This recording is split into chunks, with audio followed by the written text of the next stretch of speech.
You fear my body? Then look closer. Commander Alara Chun stood at the observation window of Station Vexilus 9 and watched the stars burn in the eternal darkness of space. Her reflection staring back at her like a ghost trapped between two worlds. And she wondered if this would be the place where humanity's future would be. Decided by blood and violence, the station hung at the edge of neutral territory, where no species held claim and where disputes between starfaring civilizations came to be settled through methods older than any of them cared to admit.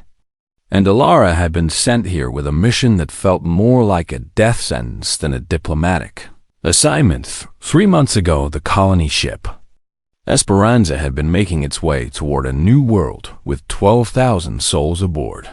Families and dreamers and children who had never known anything but the hope of a fresh start among distant stars.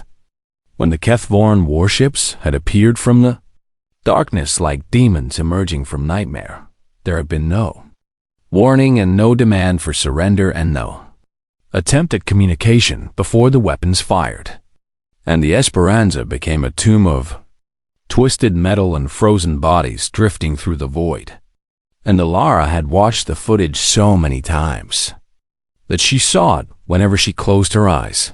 The Kethvoran had claimed the attack was justified because the colony ship had crossed into space they considered their hunting grounds, though no treaty or agreement had ever established such boundaries. And when humanity had demanded justice, the Kethvoran had laughed and offered a single option challenge: combat on neutral ground, with the winner claiming moral authority and the right to set terms for any future relationship between their species and the gathered civilizations of the galactic arm had agreed to witness and enforce whatever outcome emerged.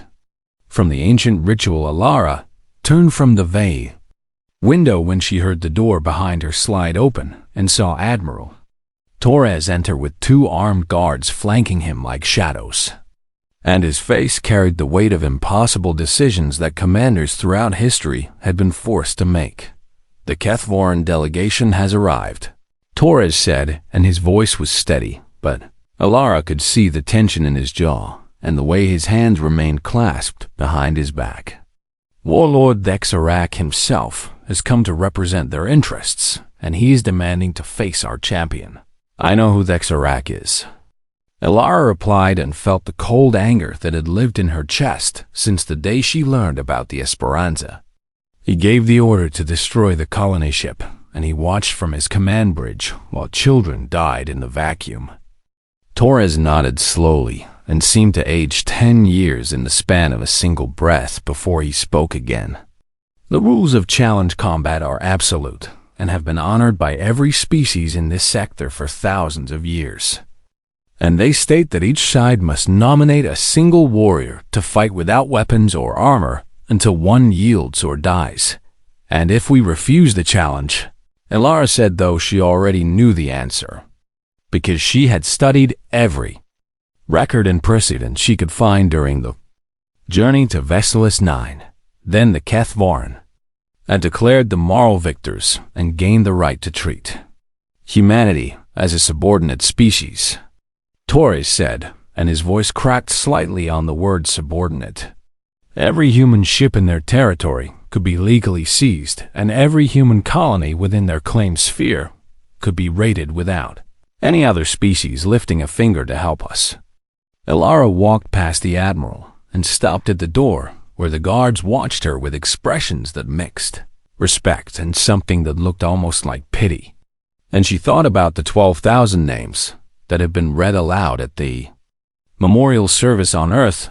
"I will be humanity's champion," she said, and the words came out calm and certain, though her heart was beating so fast she could feel it in her throat. Torres grabbed her arm and pulled her around to face him with desperation in his eyes that commanders were never supposed to show. "Alara, you have seen the intelligence reports on the Kethvoran, and you know what they are capable of. Thexarak has killed 17 champions in challenge, combat, and none of his opponents survived longer than 4 minutes. I have seen the reports, Elara said and gently removed his hand from her arm. I have also seen what we are capable of when we have no other choice. She walked through the corridors of Vexillus 9, with her boots clicking against the metal floor, and past beings from dozens of species who stopped to stare at the small human female who had just volunteered to face a nightmare. And she could feel their judgment pressing against her like a physical weight. The Valkyrie delegation stood in a cluster near the main hall, and they were tall and willowy with silver skin and eyes that held the light of distant suns. And they whispered to each other in their musical language as Elara passed. She caught fragments of their conversation through her translator implant and heard words like foolish and doomed and waste.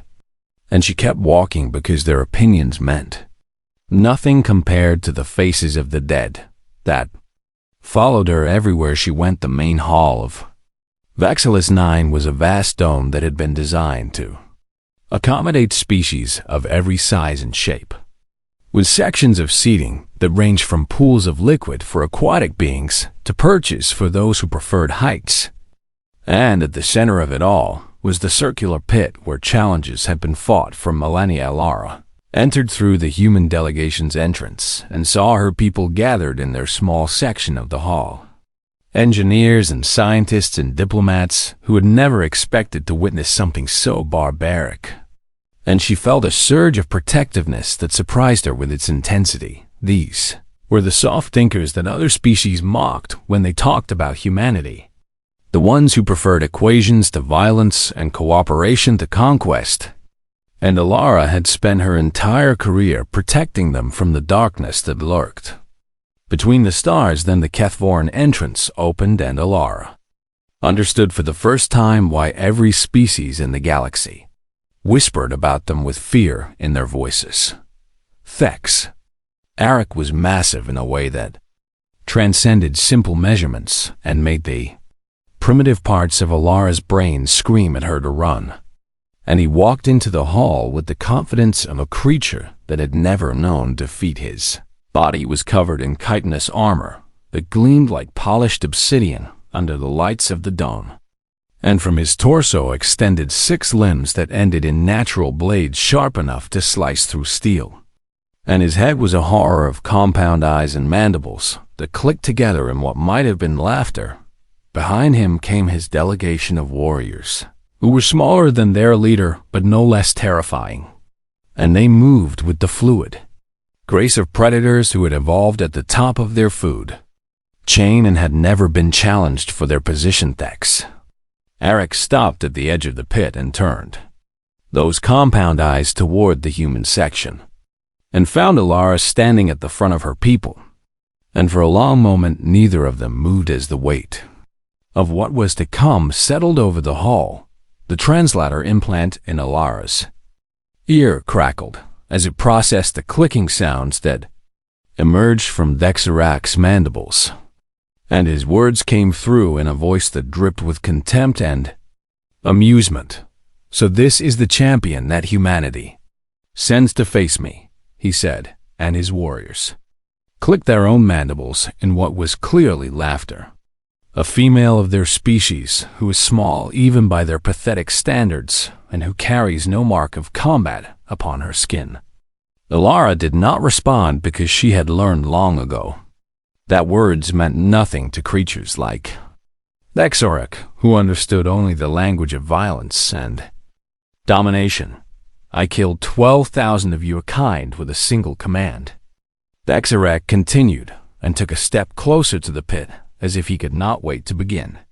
They screamed as the void took them, and I listened to their cries through our communication interceptors and found the sound pleasing to my ears. The human delegation shifted behind Elara, and she could feel their anger and grief mixing with their fear. And she raised one hand slightly to calm them, because this was exactly what Dexarak wanted. Tomorrow we will meet in this pit, the warlord said, and spread his blade arms wide to display their deadly edges.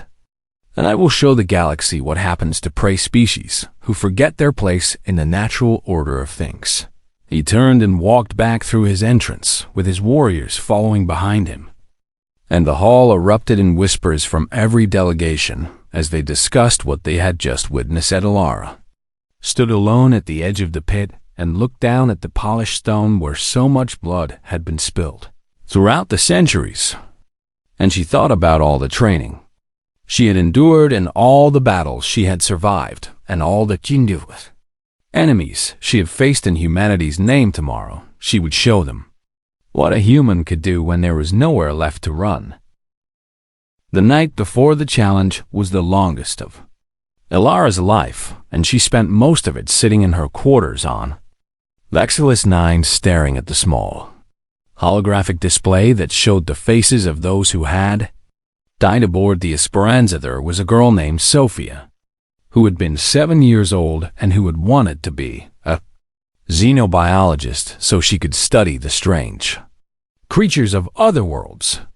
And there was an old man named Marcus, who had spent 40 years saving money for a ticket to the colony ship so he could see real alien plants before he died. 12,000 stories like theirs had ended in the cold darkness between stars, because a warlord had decided that human lives meant nothing, and Alara carried each of those stories with her, like stones in her chest that grew heavier with every passing hour. She heard a soft knock at her door and said, "Enter," without looking away from the rare holographic display.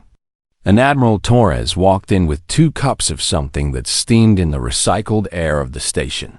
"I brought you coffee," he said, and set one of the cups on the small table beside her chair.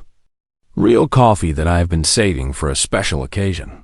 Alara finally looked at him and saw that he had not slept either and that his uniform was wrinkled in a way she had never seen before. "You should save it for the victory celebration." Torres laughed, but there was no humor in it, and he sat down heavily in the chair across from her. "I spent most of the night reviewing everything we know about Kithvoran physiology and combat techniques." "And what did you learn?" Alara asked and picked up the coffee cup, because the warmth felt good against her hands. "They are stronger than any human by a factor of at least 8, Torres said and began counting on his fingers. "They have natural armor that can withstand most blunt trauma, and their blade arms can cut through reinforced body armor like paper. And they have 2 hearts and 3 lungs, which means they can sustain damage that would kill any of us instantly." "Is this supposed to be a motivational speech?" Alara said, and took a sip of the coffee, which was bitter and perfect. Torres leaned forward, and his eyes were intense in a way that made Alara pay attention despite her exhaustion. "I also learned that they are ambush predators who evolved on a world where everything was trying to kill everything else." "That sounds like every predator species in the galaxy." Alara said. "No," Tarj replied and shook his head slowly. "That is exactly the point I am trying to make. The Kethvoran evolved to attack from hiding with overwhelming force and finish their prey quickly before moving on to the next target." Alara set down her coffee cup and felt something stirring in the back of her mind that she could not quite identify. "They are sprinters. They are sprinters," Torres confirmed, and a small smile appeared on his tired face. "Their entire evolutionary history is built around short bursts of extreme violence, followed by rest and recovery. And they have never faced a species that could match them in those first few minutes. But humans are not sprinters," Alara said, and now she understood what Torres was trying to tell her. "Humans are persistence hunters." Torres nodded and leaned back in his chair with something like hope flickering in his eyes. "Your ancestors used to chase prey animals across the African savanna for hours until the animals collapsed from exhaustion. And you evolved to regulate your body temperature through sweating, so you could keep running when other creatures had to stop and pant." Alara stood up and walked to the small viewport in her quarters and looked down at the stars that had always called to her species with their promise of endless frontiers. "We conquered our planet not because we were the strongest or the fastest. You conquered your planet because you never stopped coming," Torres said. because you could track prey across continents and follow it until it dropped. And because when you found something you could not kill alone, you gathered your pack and hunted it together. The Kethvoran do not know this, Elara said, and felt a smile forming on her own face for the first time since she had arrived at the station. No species in the galaxy knows this. Torres replied. They look at humans and see soft skin and weak muscles and no natural weapons. And they assume that you are prey animals who wandered into space by accident. Elara turned from the viewport and looked at the Admiral with new understanding. They have never faced a human in combat because they never considered us worthy opponents. Exactly, Torres said and stood up to face her. Every challenge combat that the Kethvoran have won was against species that tried to match their strength or speed in the opening moments of the fight, and they lost. Elara said, they lost because they played the Kethvoran game instead of their own. Torres replied, but you do not have to make that mistake because you know something that Xereg has never learned. Elara walked to the small table and picked up her coffee cup and drained the last of it in one long swallow. I know how to survive. Torres moved toward the door, but stopped before he reached it and turned back to face her one last time. I have served with you for 15 years, Elara, and I have seen you do things that should have been impossible. And I have never once seen you quit. I was not planning to start tomorrow. Elara said, I know, Torres replied, and something in his voice was thick with emotion. That is why I am the only person on this station who thinks you might actually win. He left, and Elara stood alone in her quarters with the holographic faces of the dead watching her from the display. And she thought about everything she had learned during her years in special operations and everything she had survived. She thought about the neural combat enhancement that had been implanted in her brain when she joined the Covert Warfare Division, the one that accelerated her reflexes and allowed her to process information faster than any unmodified human. She thought about the years of training in zero-gravity combat and low-light environments and hostile atmospheric conditions. And she thought about all the enemies she had faced who had underestimated her because of her size. Then, she thought about Xerac and his compound eyes and his blade arms and his 17 victories in challenge combat. And she felt something cold and calculating settle into her mind like a hunter preparing for the greatest chase of her life. The morning came too quickly and too slowly at the same time, and Elara stood in the preparation chamber adjacent to the arena with her team helping her into the simple gray combat suit that was all the rules allowed. The suit was made of a thin, flexible material that offered no protection against bladed weapons, but allowed full range of motion.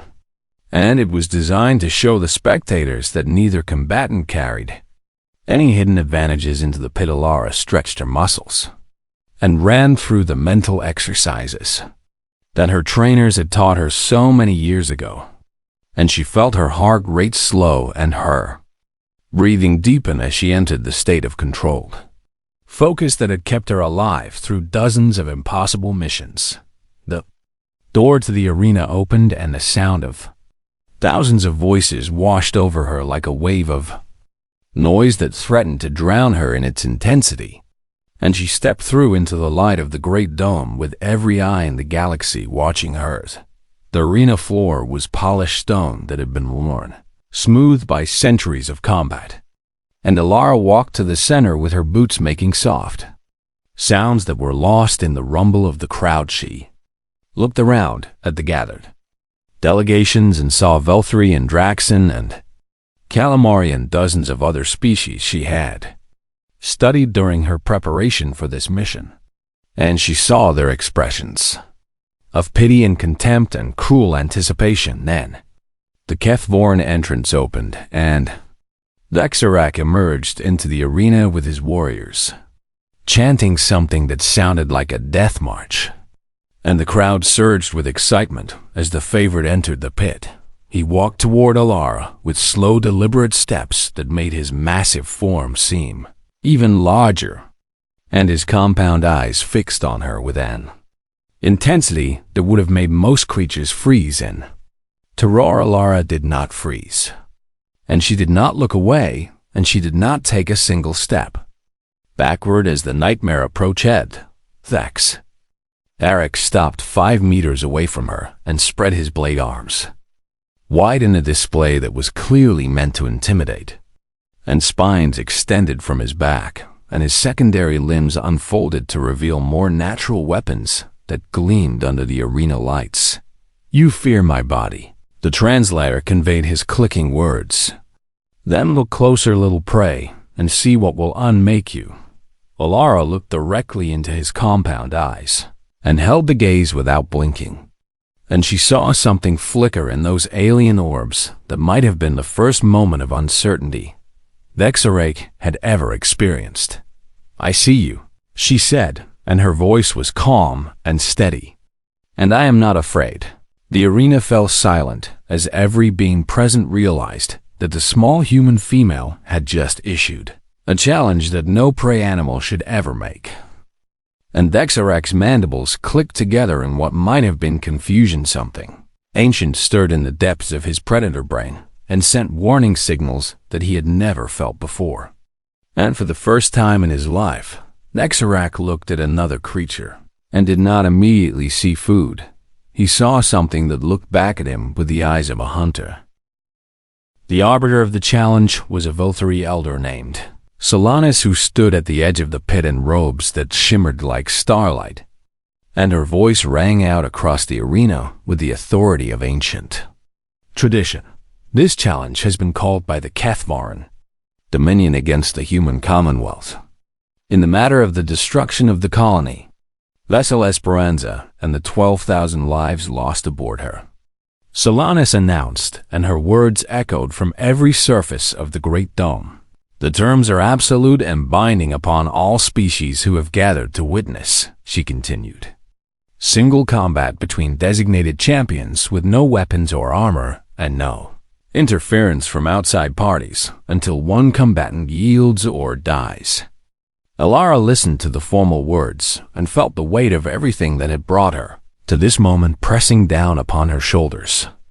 And she thought about the little girl named Sophia, who had wanted to study alien creatures and who would never get the chance. "Warlord Dexarak of the Kethvaran Dominion," Solana said and gestured toward the massive figure that loomed across from Alara. "Do you accept this challenge and all its consequences?" Dexarak clicked his mandibles in what his species used as an affirmative response, and his blade arms twitched with barely contained eagerness. "Commander Alara Chun of the Human Commonwealth," Solana said, and turned her silver eyes toward the small figure in gray. "Do you accept this challenge and all its consequences?" "I accept," Alara said in her voice, carried across the arena with a clarity that surprised many who expected to hear. Trembling fierce Solanis raised one slender hand, and the crowd fell into complete silence as the moment they had all been waiting for finally arrived. And then she dropped her hand and spoke the single word that would change everything. "Begin." Dexarak exploded forward with speed that seemed impossible for something so massive, and his primary blade arm swept toward Ilara's throat in a strike that had killed 17 champions before Heralara was not there. She had begun moving the instant she saw the tension in his legs that preceded the charge, and her body flowed to the side and down in a motion that her trainers had drilled into her until it became as natural as breathing. The blade arm passed through empty air, where her head had been a fraction of a second earlier, and Alara was already inside his guard before Dexarak understood that he had missed. Her hands found the joint where his primary blade arm connected to his torso and applied pressure to the nerve cluster that Kethvaran anatomy had in common with 17 other arthropod species she had studied, and Dexarak staggered as pain lanced through his limb. Crowd gasped as one, because no one had ever seen a Kethvaran warrior stagger in the opening seconds of combat. And Dexarak whirled with rage burning in his Compound eyes. You know our weaknesses? He clicked, and his translator conveyed something that sounded almost like respect, mixed with fury. I know many things about you. Elara replied, and kept moving in a slow circle that forced Dexerac to turn the tracker. I know that your species evolved as ambush predators who strike from hiding and overwhelm prey before it can react.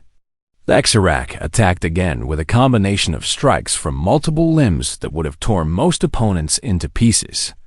And Elara dodged and ducked and deflected in a dance that she had practiced 10,000 times against simulated opponents. She took a cut along her left arm that burned like fire and painted the arena floor with drops of red. But she did not stop moving, and she did not slow down. You have never faced a species like mine, she said, and her voice remained steady despite the pain. Humans evolved as persistence hunters on a world where we were not the strongest or the fastest. Dexerac pressed his attack with growing frustration because every strike that should have ended the fight either missed or landed only glancing blows. And the soft creature before him refused to fall. We survived because we could follow prey across entire continents. Elara continued and landed a strike of her own against another nerve cluster that made one of his secondary limbs go numb. We could run for hours in the heat of day because our bodies regulate temperature through sweating while other creatures had to stop and rest. The crowd was silent now as they watched something they had never seen before. A Cathvorn warrior being slowly worn down by an opponent who should have died in the first 10 seconds. We hunted the great beasts of our world, not with superior strength, but with superior endurance, Elara said, and ducked under a sweeping blade that would have taken her head. We followed them until they collapsed, and then we killed them while they were too exhausted to fight back. Dexerac roared something that the translator could not process and unleashed a furious barrage of attacks that pushed Elara back toward the edge of the pit. And she took another cut across her shoulder. That sent blood streaming down her combat suit, but she did not fall, and she did not yield. And she kept moving in that slow, relentless rhythm that was beginning to make Dexerac's muscles burn with unfamiliar fatigue. Your species fights like lightning, Elara said, and her breathing was harder now, but still controlled. You strike fast and hard and expect your prey to die. But when the prey survives your first assault, you have no strategy for what comes next. 5 minutes had passed since the combat began, and Dexerac was breathing heavily through respiratory spiracles that were designed for short bursts of exertion rather than sustained activity. And a cold understanding was beginning to form in his predator brain. The human was not trying to beat him in the opening minutes because she knew she could not match his strength or speed. And instead, she was doing something that no opponent had ever done before. She was waiting for him to tire.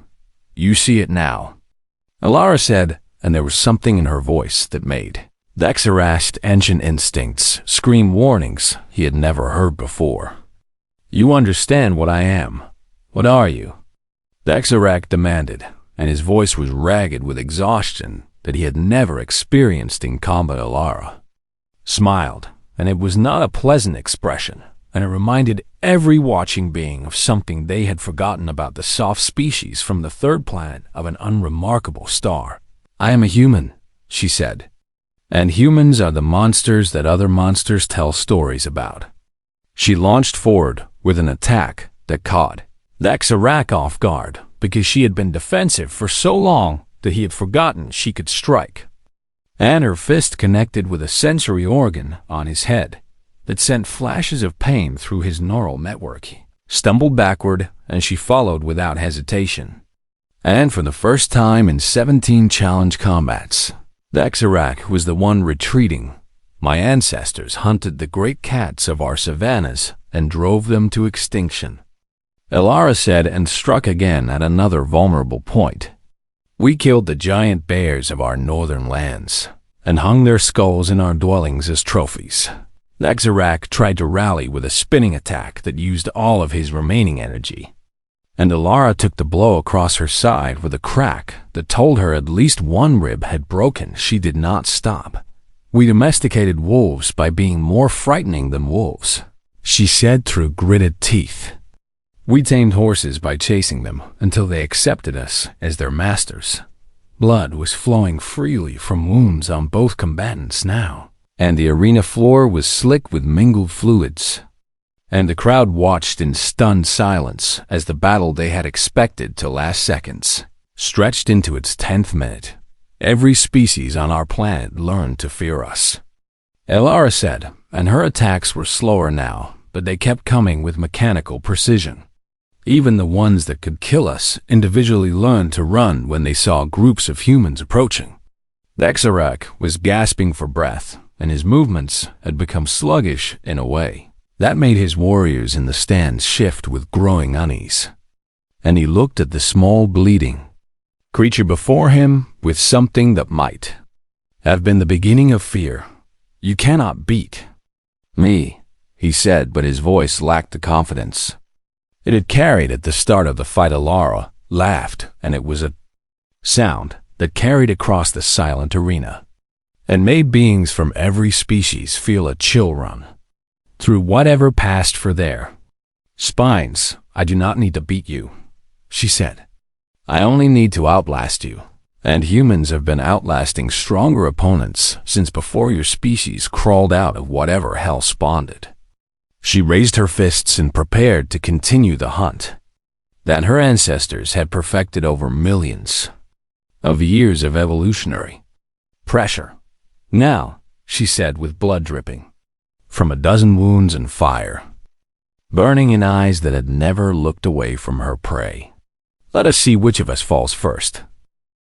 20 minutes into the challenge combat, and the arena had become a place of horrified fascination, where every spectator watched with eyes that could not look away from the impossible scene unfolding before them. Xerac was covered in his own pale blood from dozens of wounds that Alara had inflicted with precise strikes to joints and nerve clusters and sensory organs, and his breathing had become a labored wheeze that echoed across the silent dome. Alara was worse. Her left arm hung at an angle that suggested multiple broken bones, and her combat suit was more red than gray from the cuts that crisscrossed her body, and one eye had swollen shut from a blow that had nearly crushed her skull. But she was still standing, and she was still moving, and she was still hunting. The Kethvoran delegation had stopped their chanting sometime in the 15th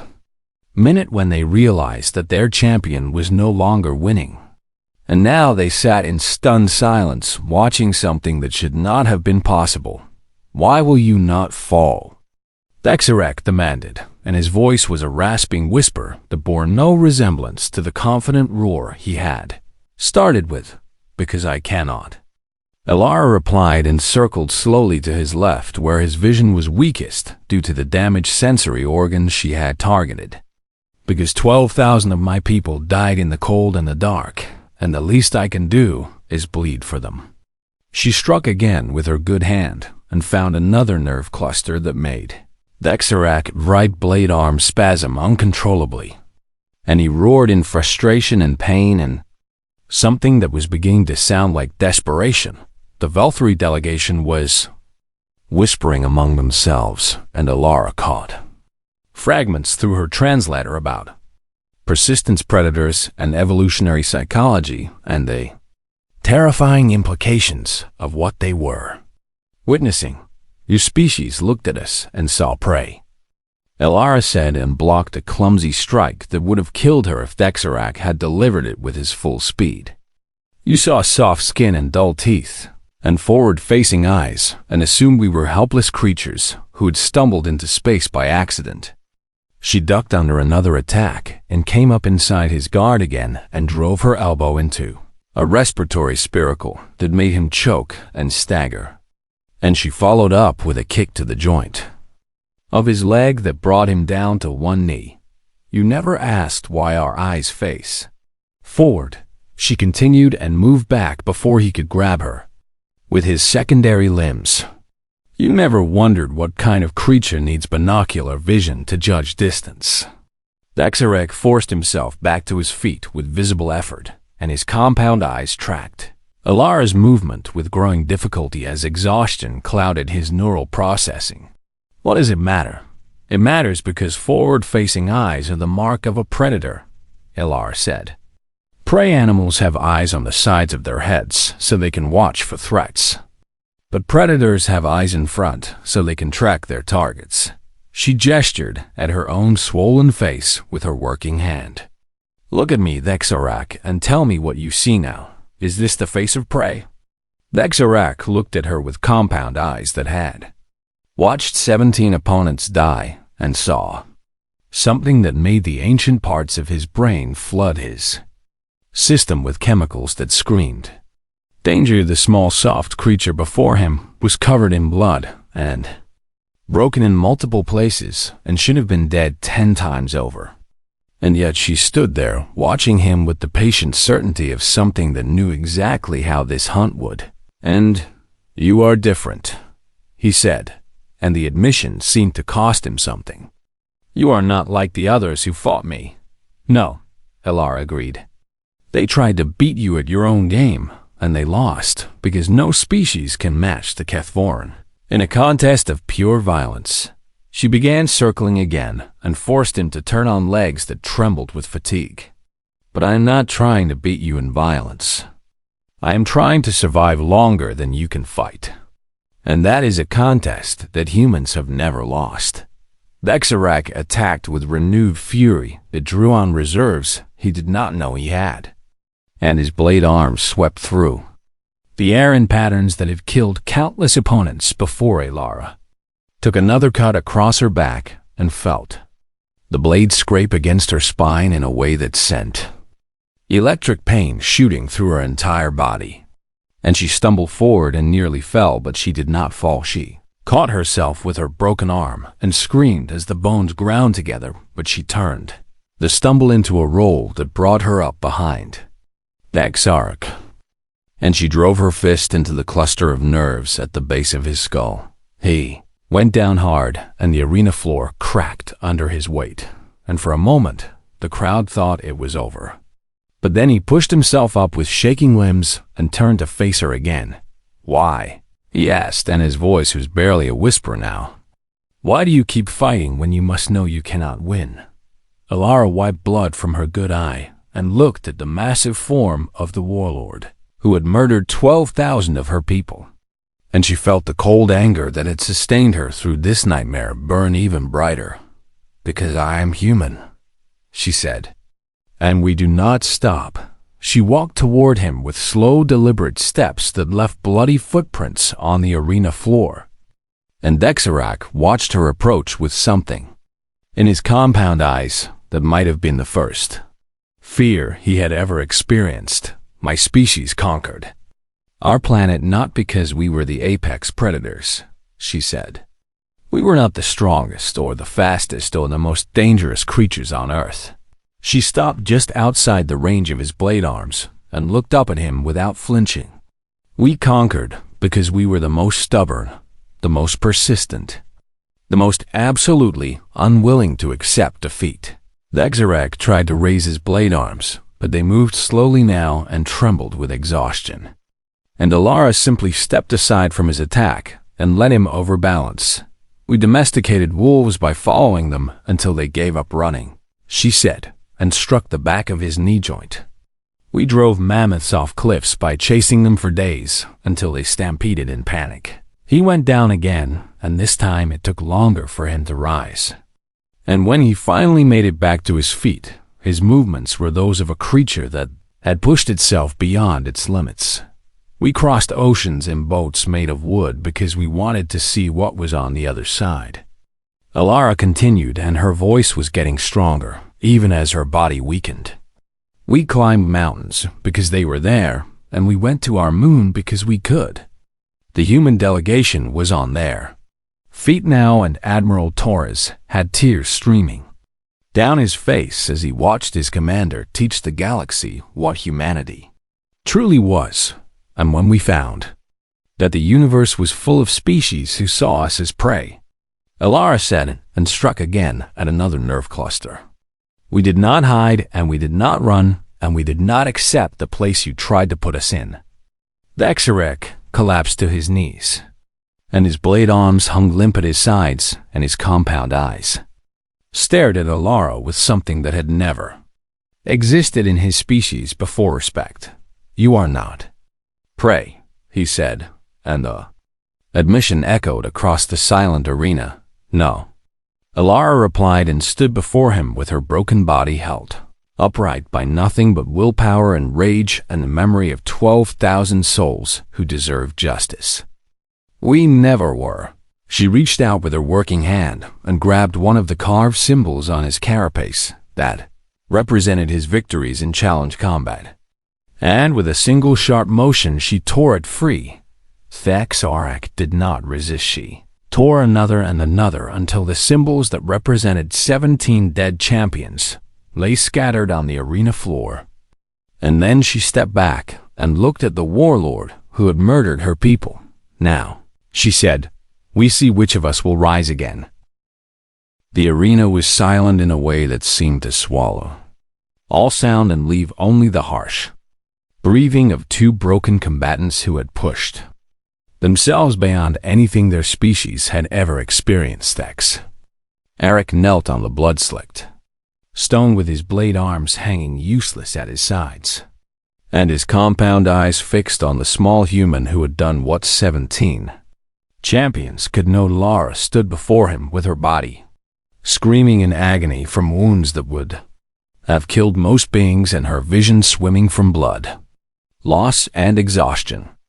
But her feet remained planted, and her eyes remained locked on her opponent. Yield, she said, and her voice was steady despite everything. The word hung in the air like a challenge that the entire galaxy had been waiting to hear. And the gathered delegations leaned forward in their seats to see how the legendary warlord of the Cathvorn would respond. Arak's mandibles clicked slowly as he processed the demand that no one had ever made of him before. And his warriors in the stands shifted with growing agitation as they watched their champion kneel before a creature they had dismissed as prey. If I yield, the HFY said, and his voice was barely audible, even in the perfect silence of the arena. My people will see me as weak, and my position will be challenged by those who seek to take what I have built. Then do not yield. Alara replied, stand up and continue the fight, and let us see which of us falls first. She raised her one working fist and prepared herself for another round of combat that would probably kill her, but would also prove once and for all what humans were capable of. The HFY looked at her and saw something that changed everything he thought he knew about the universe.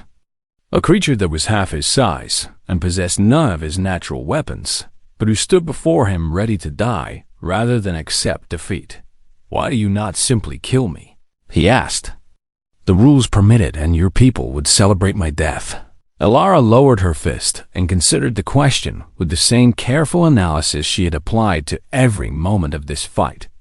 And when she spoke, her voice carried across the arena to reach every watching being. Because killing you would prove that we are just like you, she said.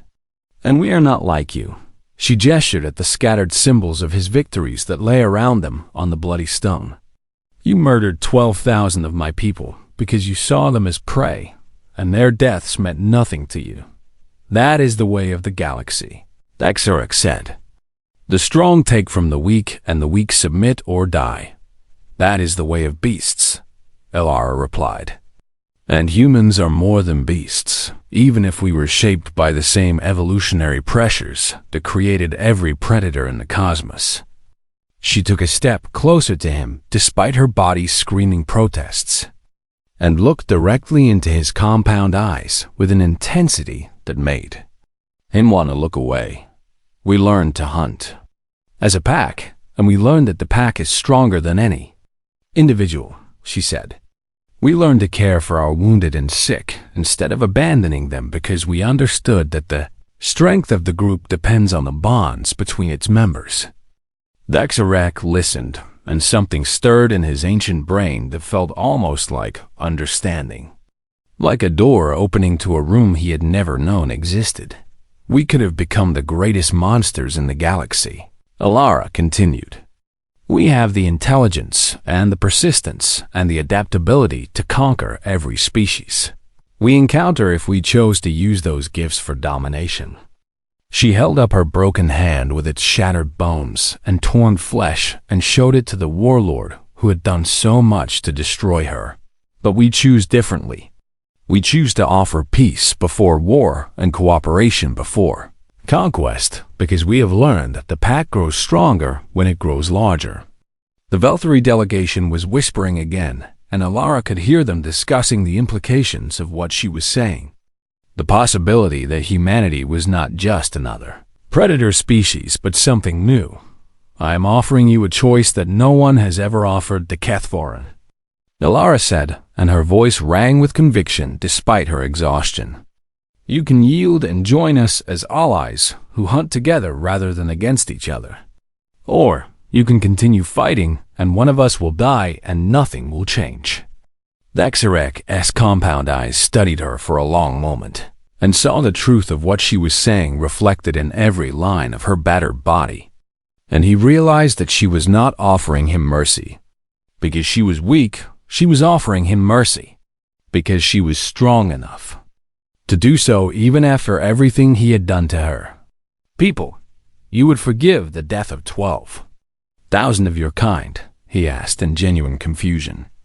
Colored his translator's output. No, Alara said, and her voice was hard. I will never forgive that, and neither will my people. But we can choose to build something new from the ashes of what was destroyed. She extended her unbroken hand toward him in a gesture that every species in the galaxy recognized. The dead cannot be brought back, but the living can choose what comes next. And I am choosing to offer you a place in a pack that will fight beside you instead of against you. Dexarak looked at the hand, and then looked at the woman who had taught him what fear felt like for the first time in his life. And he understood that this moment would define everything that came after the Kethvoran. Warriors in the stands were making sounds of distress and anger as they watched their champion consider surrender. And the other delegations were watching with expressions that ranged from disbelief to awe. If I take your hand, Dexarek said slowly, my people will see it as weakness. Then teach them differently, Alara replied. Show them that true strength comes not from crushing those weaker than yourself, but from building alliances with those who can make you stronger. She kept her hand extended, even though her arm was shaking with the effort. The galaxy is full of threats that neither of our species can face alone. Threats that will require the persistence of humans and the power of the Kethvoran working together. Dexarek rose slowly to his feet and towered over Alara once again. But the dynamic between them had changed in ways that every watching being could feel. You fought me to a standstill, he said. You endured wounds that should have killed you, and you kept coming when any rational creature would have surrendered. That is what humans do. Alara said simply, yes, Dexarak agreed. I am beginning to understand that. He reached out with one of his secondary limbs and took her hand in a grip that was surprisingly gentle given the weapons that surrounded it. And the arena erupted in chaos as thousands of voices tried to process what they had just witnessed. The Velthari Arbiter Solanas stepped forward and raised her hands for silence. And gradually, the noise subsided until she could be heard. The challenge combat has ended in an unprecedented result, she announced. Warlord Dexarek has yielded to Commander Alara, Chun of the Human Commonwealth. The words echoed across the arena and across the communications networks that connected every inhabited world in the sector. And Alara knew that everything would be different from this moment forward. The terms of the settlement will be negotiated between the two parties. Solanas continued. but the moral authority of this dispute now rests with humanity. Elara looked up at Dexarak and saw something in his compound eyes that had not been there before. A glimmer of possibility that went beyond the simple calculus of predator and prey. "We have much to discuss," she said. "Yes," Dexarak agreed. "And I suspect I have much to learn about your species that I never thought to ask." Admiral Torres rushed into the arena with medical personnel following behind him, and Elara finally allowed herself to feel the full weight of her injuries as strong hands caught her before she could fall. "You did it," Torres said, and his voice was thick with emotion. "You actually did it." Elara smiled despite the pain that filled every part of her body. "I told you that humans do not stop." Torres laughed, and it was a sound of pure joy that cut through the chaos of the arena. "The galaxy will never look at us the same way again." "Good," Elara said as the medical team began their work. "It is time they learned what we really are." She closed her eyes and let the darkness take her, knowing that she had given humanity something more valuable than any military victory. She had given them respect. The silence that followed High Counselor Vex Russ. Words stretched across the chamber like a living thing, and Elara felt her heart pounding in her chest as she waited to learn whether her gamble had succeeded or failed. Vexra rose from her seat and descended to the chamber floor with movements that carried the weight of ancient tradition and unchallenged authority. And she stopped in front of Elara with her compound eyes reflecting the light of the torches that lined the walls. "The Council of Blades has debated your proposal for longer than any matter in living memory," Vexra said, and her voice echoed through the chamber. "There are those among us who believe that accepting your offer would be the end of everything we have been." Elara said nothing because she understood that the High Counselor was not finished, and that interrupting would only damage the delicate balance of the moment.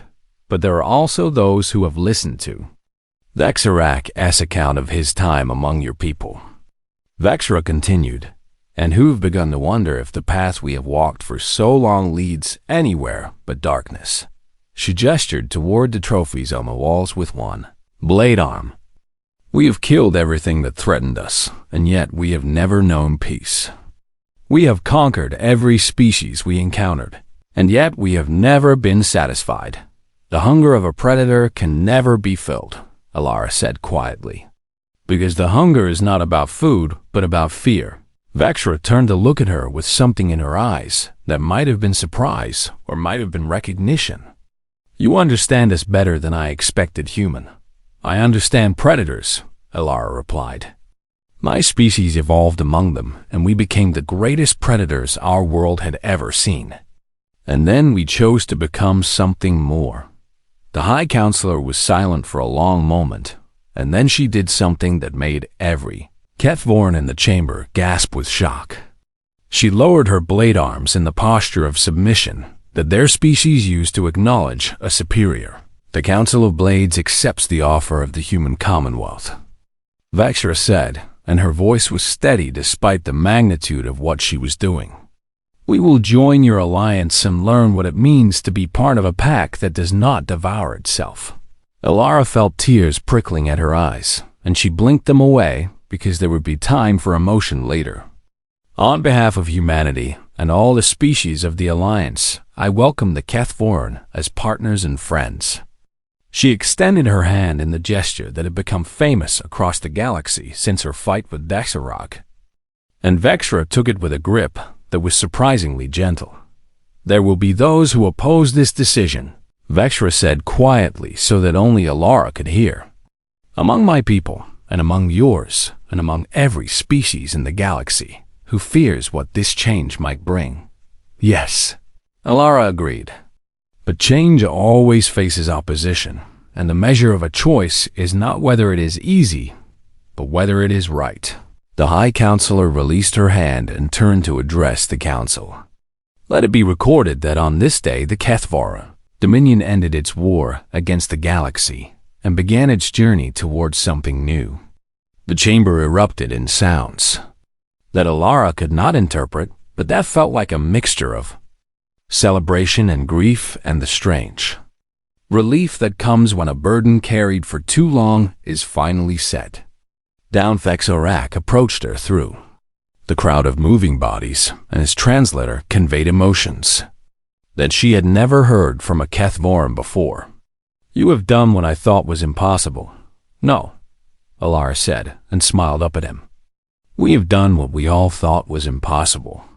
Together, in the years that followed, the Alliance grew in ways that reshaped the political landscape of the galaxy and brought former enemies together in partnerships that previous generations would have considered unthinkable." The Kethvoran struggled with their new path, and there were setbacks and conflicts and moments when it seemed like the old ways would reassert themselves. But each time the memory of what Alara had shown them in the arena pulled them back from the edge. Human ambassadors spread across Kethvoran space, teaching the concepts that had transformed their own species from violent hunters into builders of civilizations. And Kethvoran warriors traveled to human worlds to learn about the strength that comes from restraint. The Velthari and the Draxan and a dozen other species watched these changes with a mixture of wonder and concern, some joining the Alliance and others withdrawing to watch from a distance as something unprecedented unfolded. Eller became a symbol of a new kind of diplomacy that combined the willingness to fight with the wisdom to know when fighting. Alara woke in a medical bay that hummed with the soft sounds of healing technology, and found herself surrounded by machines that monitored every function of her battered body. The ceiling above her was white and featureless, and for a moment she could not remember where she was or how she had gotten there. But then the memories came flooding back in a rush of pain and blood and triumph. She tried to sit up and immediately regretted it as fire lanced through her ribs and her arm and a dozen other places that had been torn open during the challenge combat. "Easy, Commander," said a voice from beside her bed, and she turned her head to find Admiral Torres sitting in a chair with dark circles under his eyes that suggested he had not slept since the fight. "How long?" Alara asked, and her voice came out as a croak that made her wince. 3 days, Torres replied, and leaned forward to offer her a cup of water with a straw. "The medical team had to put you in an induced coma while they repaired the worst of the damage." Alara sipped the water and felt it soothe her throat enough to speak more clearly. "The negotiations still ongoing," Torres said. "But the preliminary terms are better than anything we could have hoped for before your victory." He stood up and walked to the window of the medical bay that looked out over the station's central hub. And Alara could see dozens of ships from different species docked at the various ports. "The Kethvoran have agreed to pay reparations to the families of the Esperanza victims," Torres said. "Not because the treaty requires it, but because the Vexorak insisted on it." Alara processed this information and felt something like cautious hope stirring in her chest. "He insisted. Apparently you made quite an impression on him," Torres said with a small smile. "He has been telling anyone who will listen about the human warrior who taught him what real strength looks like." He turned back to face her, and his expression was serious again. "The other delegations have been requesting meetings with our diplomatic corps. Every species that watched the challenge wants to know more about humanity. They are afraid of us now," Alara said, and it was not a question. "Some of them are," Torres agreed. "But others are intrigued, and some are genuinely interested in the alliance you offered to Vexorak." He walked back to her bedside and pulled up a holographic display that showed news feeds from across the sector. And Alara saw her own face repeated on dozens of different channels with captions in languages she could not read. "You have become something of a celebrity," Torres said.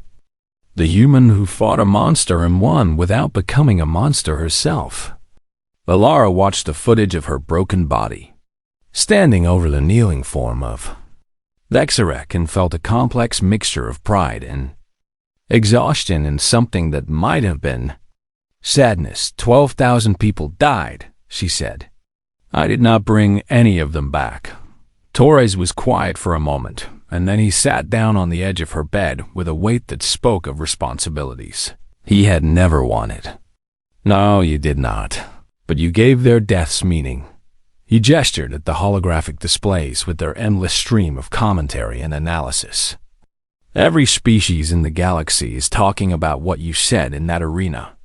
About humans choosing to be more than the predators evolution made us. It was true. Elara said simply, I know. Torres replied. That is what makes it so powerful. The door to the medical bay opened, and a nurse entered, followed by someone Elara had not expected to see. The massive form of Dexarak filling the doorway like a nightmare-made flesh doors, jumped to his feet, and his hand moved toward a weapon that was not there. But Elara raised her working hand to stop him. It is all right, Admiral, she said. I do not think he is here to finish the fight. Dexarak moved into the room with careful steps that suggested he was trying not to appear threatening. And Elara noticed that his blade arms were folded against his body in what she recognized as a toes. Submissive posture. I wish to see that you survived, the warlord said, and his translator gave his words an awkward formality that might have been nervousness. Your physicians told me you would recover, but I wanted to confirm it with my own eyes.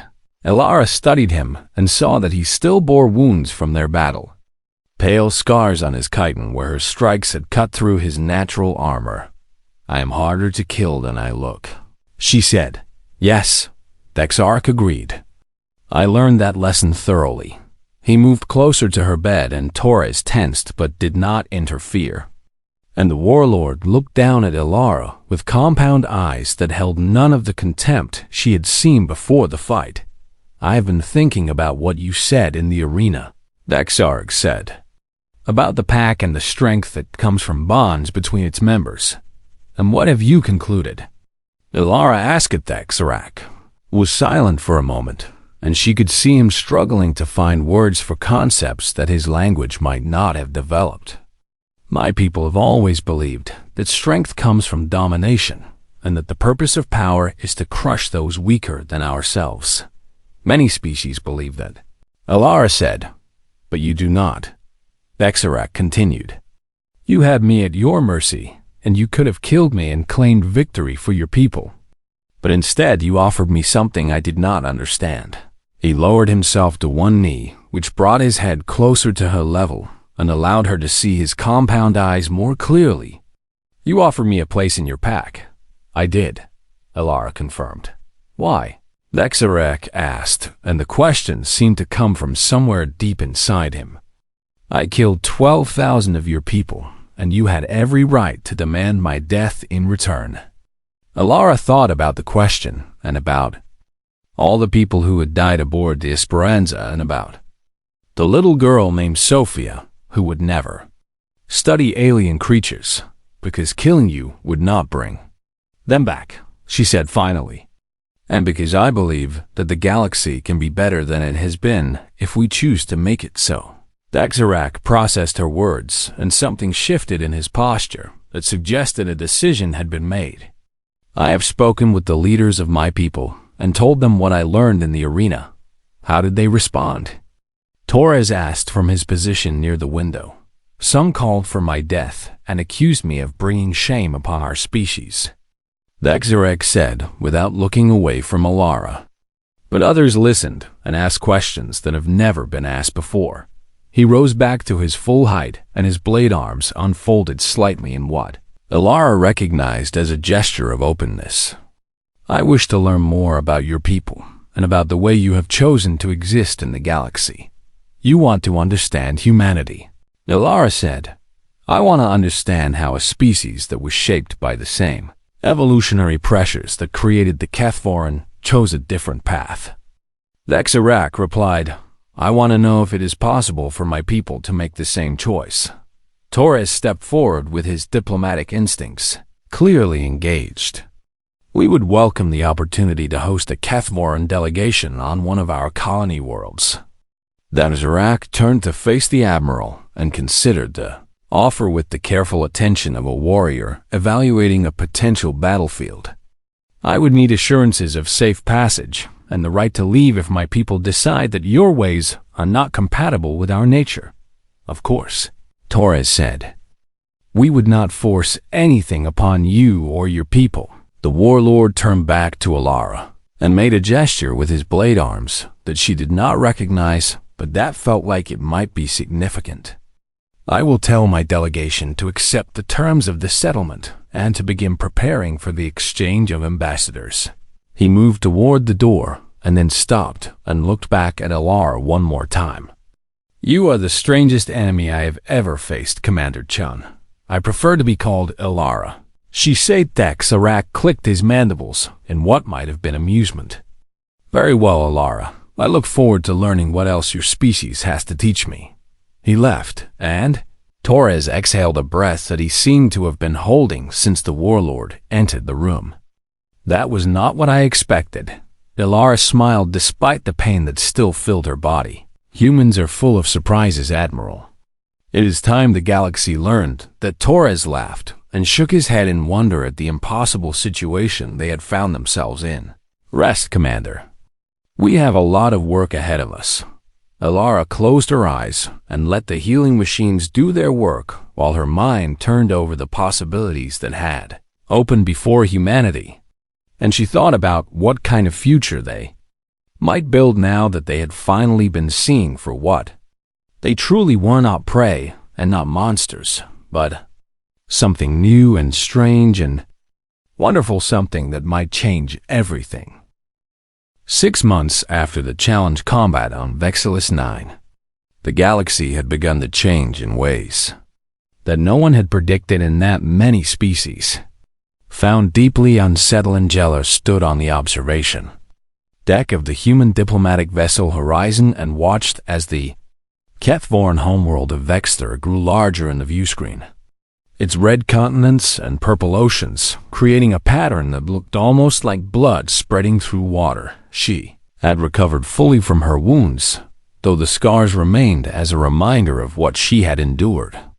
And Admiral Torres had assigned her to lead the first official human diplomatic mission to the heart of Kethvoran space. The orbital defenses are tracking us, Lieutenant Commander Marcus Webb reported from his station. But they have not raised their weapons. They would not dare, said a familiar clicking voice from behind them. And Alara turned to find Zarak entering the observation deck in the formal robes of a Kethvoran ambassador. The warlord had spent the past 6 months on Earth learning about human culture and history, and had returned to his people as a changed being. Though the extent of that change was still being evaluated by both species, your confidence is reassuring, Alara said and gestured for him to join her at the viewscreen. Zarak moved to stand beside her, and his compound eyes reflected the light of his homeworld as they descended through the outer atmosphere. I have prepared the High Council for this meeting as much as I could, but I must warn you that not all of them share my views. I would be surprised if they did, Alara replied. Change is difficult for every species, and the Kethvoran have been what they are for millions of years. Yes, Zarak agreed. But you have shown me that change is possible, even for those who have never known anything different. The ship descended through layers of cloud that glowed with the light of a red sun and emerged over a landscape of mountains and valleys that had been shaped by volcanic activity over billions of years. Alara could see cities built into the sides of cliffs and structures that looked like fortresses rather than homes. And she understood that the Kethvoran had evolved in a world where survival required constant vigilance. Your world is beautiful, she said, and meant it despite the alien strangeness of everything she saw. Zarak made a sound that his translator rendered as surprise. Most species find Vexter terrifying. Humans find many things terrifying, Alara said. But we have learned that fear and beauty are not opposites. The ship landed on a platform that extended from the largest structure in the capital city, a massive complex of interlocking towers that served as both the seat of government and the spiritual center of Kethvoran. Civilization Eller led her team down the boarding ramp and found herself facing a delegation of Kethvoran leaders who watched her approach with expressions that ranged from curiosity to barely concealed hostility. The foremost among them was a female even larger than Dexarak, with blade arms that had been decorated with precious metals and compound eyes that gleamed with intelligence and suspicion. "I am High Counselor Vexra," the female said, and her translator gave her voice a formal quality that matched her obvious authority.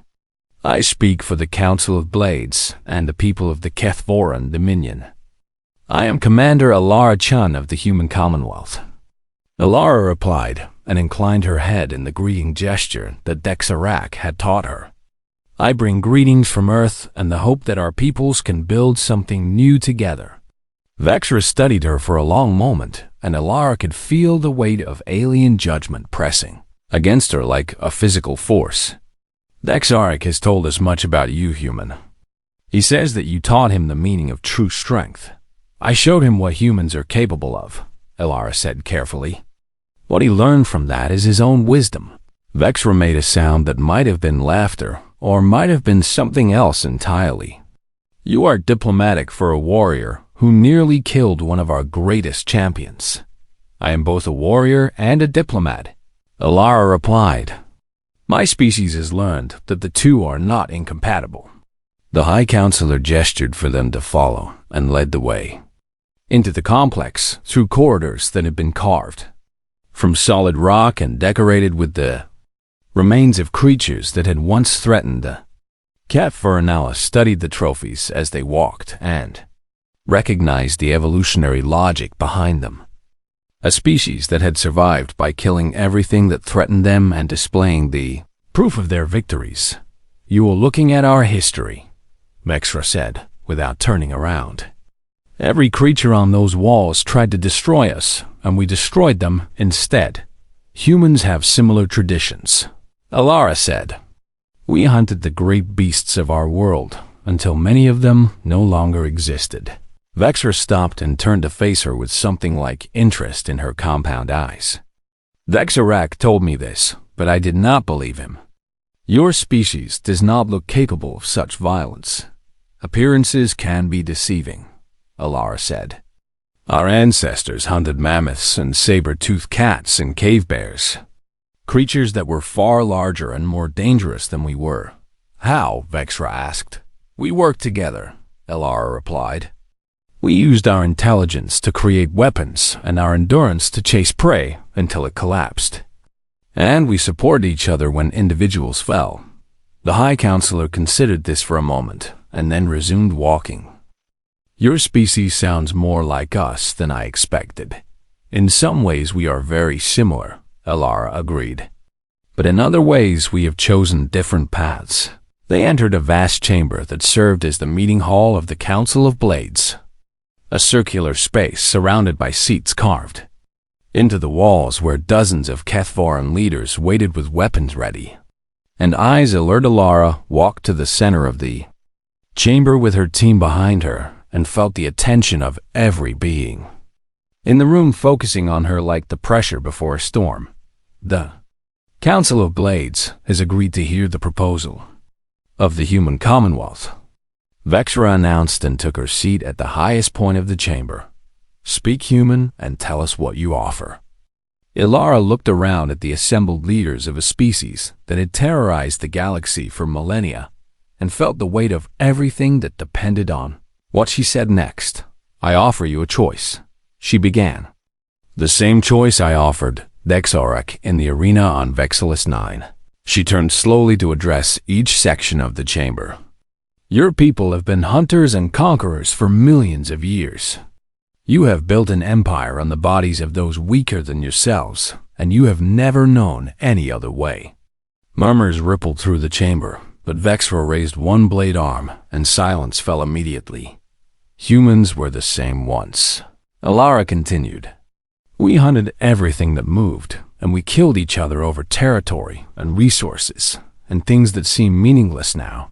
She paused and let the weight of her next words build before she spoke them. But we changed. We learned that the pack is stronger when it grows, and that allies are more valuable than subjects. You speak of weakness. One of the council members shouted from his seat.